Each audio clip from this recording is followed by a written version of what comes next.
சில இடங்கள் எல்லாம் பாத்தீங்கன்னா ரேணுகா சௌத்ரி வந்து நாயை குறிப்பிட்டு பார்லிமெண்ட்ல நாய் கடிக்குது, எல்லா நாயெல்லாம் உள்ள இருக்காங்கலாம் சொன்னாரு. அதை தவிர இன்னொரு செய்தி துளி, அதாவது உங்களுக்கு டெல்லி லீக்ஸ் செகண்ட் என்ன கேட்டால், டாக்டர் சுப்பிரமணிய சுவாமி ஹர்தீப்புரியை பத்தி ஒரு ட்வீட் போட்டாரு. அவர் வந்து ஒரு மாட்டின் இருக்காருன்னு சொல்லிட்டு, ஆனா அதை டெலிட் பண்ணிட்டாரு சுப்பிரமணிய சுவாமி. ஏன்னா பிரைம் மினிஸ்டரையும் கோட் பண்ணியிருந்தாரு, பிரைம் மினிஸ்டரையும் உள்ள இழுத்திருந்தாரு அந்த ட்வீட்லயே போட்டிருந்தாரு. அதுக்கு வந்து 100 கோடி ரூபாய்க்கு நான் வக்கீல் நோட்டீஸ் அனுப்புறேன் ஹர்தீப்புரி சொல்லியிருக்காரு, வாபஸ் பண்ணிவிட்டாரு.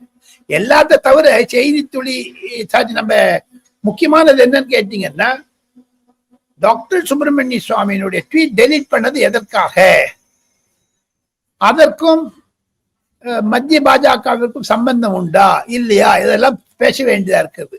அண்டு டெல்லி லீக்ஸ் இன்று காலை பாகிஸ்தானுடைய 3 சிறப்பு விமானங்கள் இலங்கையில் இறங்கியது. ஃபுட் ரிலீஃப் மெட்டீரியல்ஸ் தரேன்னு அங்க ஏகேடி திசநாயகா சொல்லிட்டார், பிரசிடென்ட் ஆஃப் பாகிஸ்தான் ஸ்ரீலங்கா, இதெல்லாம் திருப்பி அனுப்பிச்சிருங்க, இதெல்லாம் பழைய சமாச்சாரம், இது ஹியூமானிட்டேரியன் கிரவுண்ட்ஸ்ல நீங்க தரதா இருந்ததுன்னா வேணானதெல்லாம் ஊசி போனதெல்லாம் கொடுக்குறீங்க, இங்க எல்லாம் மருந்தெல்லாம் 1 இயர் ஆச்சு எக்ஸ்பயர் ஆனது, அவுடேட்டட் அப்படிலாம் சொல்லி அன்யூசபிள் மெட்டீரியல்ஸ் அனுப்பிச்சிருக்கீங்கன்னு சொல்லி திருப்பி அனுப்பிச்சிருக்காரு இது.